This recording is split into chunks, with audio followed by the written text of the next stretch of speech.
SAfm, South Africa's news and information leader. Thanks, Nancy. Unions agree to reopen salary negotiations at Lonmin and Iran's supreme leader on the use of atomic energy. That's in the news. Good afternoon.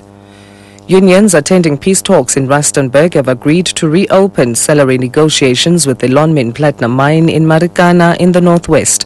Mine workers spokesperson Zolisa Bodlani says the unions are also committed to finding a solution to the labor dispute at the mine. He's been speaking at Nkaneng in Wonderkop, where he's been reporting back to striking workers on the progress made in the talks. Meanwhile, funeral arrangements for the majority of those who died as a result of the Marikana shootings have almost been finalized. In the Eastern Cape, 24 will be laid to rest this weekend. The other 5 miners will be laid to rest on the weekend of September the 8th. The SABC's Unati Bingose reports.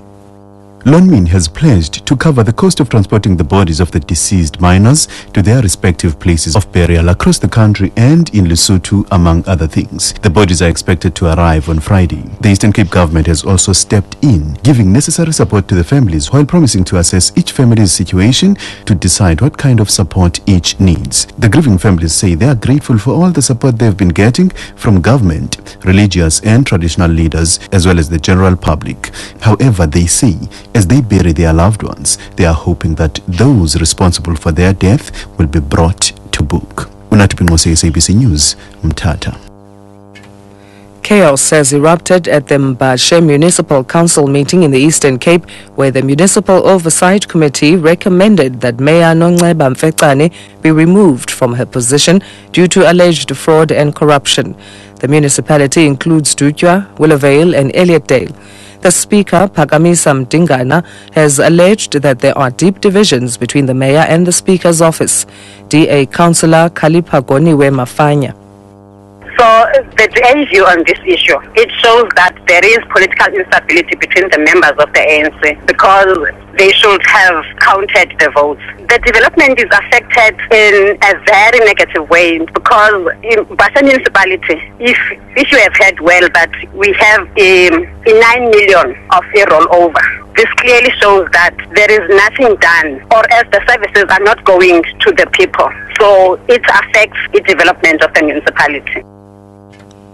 The Gauteng Local Government and Housing Department has come under fire for overspending on its budget by over 35 million rand during the 2009-2010 financial year.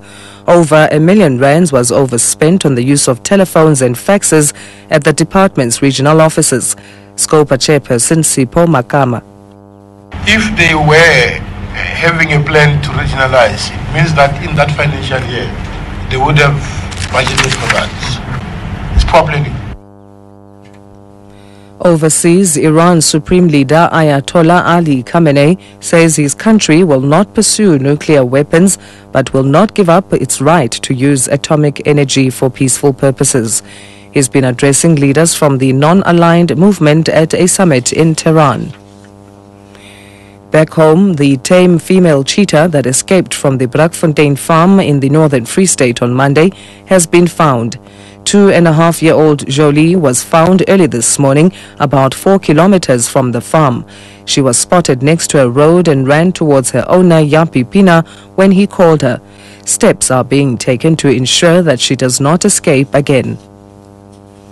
And finally, in sport, Gordon Egerson has made some surprise selections for his first match in charge of Bafana Bafana. He's named 7 uncapped players in his 25-man squad, including 3 overseas players, Kamogelo Mokojo from a Dutch club, and Dean Sermon and Kositsi Lentle, who both play in England. Surprisingly, there's no place for some tried and tested players. Andile Jali, Opa Manyisa, Tiko Modise have all been omitted. The squad will play against Brazil in Sao Paulo next Friday and then against Mozambique in Nelspruit on the 11th.